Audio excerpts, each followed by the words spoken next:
নমস্কার বন্ধুরা, বাসন্তীর হেসেলে সবাইকে স্বাগতম। আজকে আমি বানিয়ে দেখাবো বোঁদে। তো আমি তার জন্য প্রথমে নিয়ে নেব বেসন। আমি দু জায়গাতে ভাগ করে নিয়েছি, কারণ একটাতে আমি কালার মেশাবো আর একটাতে এমনি কালার ছাড়া করব। তো আমি প্রথমে দিয়ে দিচ্ছি বেকিং পাউডার, এটাতেও দিয়ে দিচ্ছি।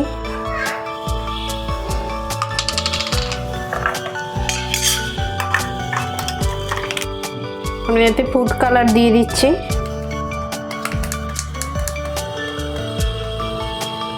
ফুড কালার আমি এতে দিচ্ছি, এইটাতে কিন্তু আমি দেব না, এটা এমনি করব, দু রকম করব। এইবারে আমি জল দিয়ে ভালো করে এটাকে মেখে নেব। মাখাটা এমনভাবেই মাখতে হবে যাতে পাতলা বেশি না হয়ে যায়, অথচ ঘন থাকবে, ডালা যেন না থাকে। একদম ডালাটা একদম পুরো ভালোভাবে মেখে নিতে হবে। আর আমি এটা এমনি আমি গুলে নিয়েছি, এটাতে আমি কালার মেশাইনি, আর এটাতে আমি কালার মিশিয়েছি রং হওয়ার জন্য। এটা আমি 20 মিনিটের জন্য ঢাকনা দিয়ে রেখে দেবো। 20 মিনিট পরে আমি আবার রেডি করব। মিষ্টিটা বানাবার জন্য আমি সিরাপটা তৈরি করে নেব, তার জন্য আমি কড়া বসিয়ে দিয়েছি।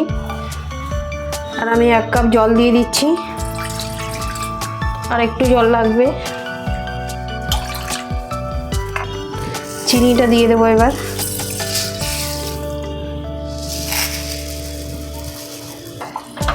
সিরাপটা আমার রেডি হয়ে গেছে, আমি গ্যাস অফ করে দিলাম। তেলটা আমার গরম হয়ে গেছে, এবারে আমি বোঁদেটা দেব। তো আমি হাতা নিয়ে নিয়েছি একটা, আর একটা ঝাড়ি নিয়েছি। এরম সবার ঘরে আছে এরম ঝাড়ি, আর তোলার জন্য আমি এটা নিয়েছি। এটাতে আমি ছেঁকে তুলে নেব। আর বাটিতে একটা আমি জল নিয়ে নিয়েছি। প্রত্যেকবারে দেওয়ার পরে হাতাটা ছানটাটা কিন্তু ধুয়ে ধুয়ে নিতে হবে, দিয়ে ডাস্টার দিয়ে মুছে নিতে হবে।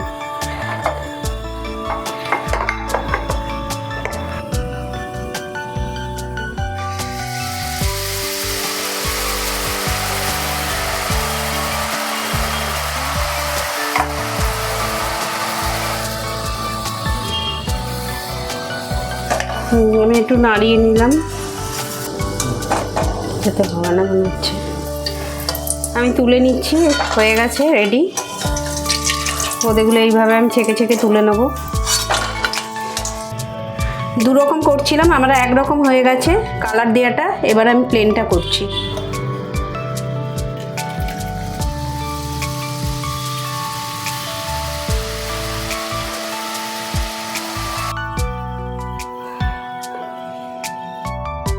বন্ধুরা, বোঁদে আমার ভাজা রেডি হয়ে গেছে। এবার আমি মিষ্টি সিরাপে দিয়ে দেব।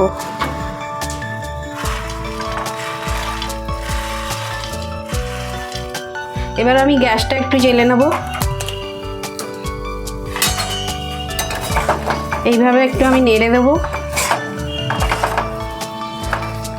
নেড়ে দিয়ে আমি এটা মিনিট 20 মতন আমি চাপা দিয়ে রেখে দেব। 20 মিনিট হয়ে গেছে আমার, এবারে আমি ঢেলে নেব। বন্ধুরা, আমার বোঁদে বানানো রেডি হয়ে গেছে। দেখো কি সুন্দর দেখতে লাগছে, আর ঝুরঝুরেও হয়েছে, একদম দোকানের মতনই হয়েছে। তো বন্ধুরা, এইভাবে তোমরা বাড়িতে বানিয়ে খেয়ে দেখবে, তোমাদের ভালো লাগবে। আর আমাকে অনেক অনেক শেয়ার করো আর সাবস্ক্রাইব করো।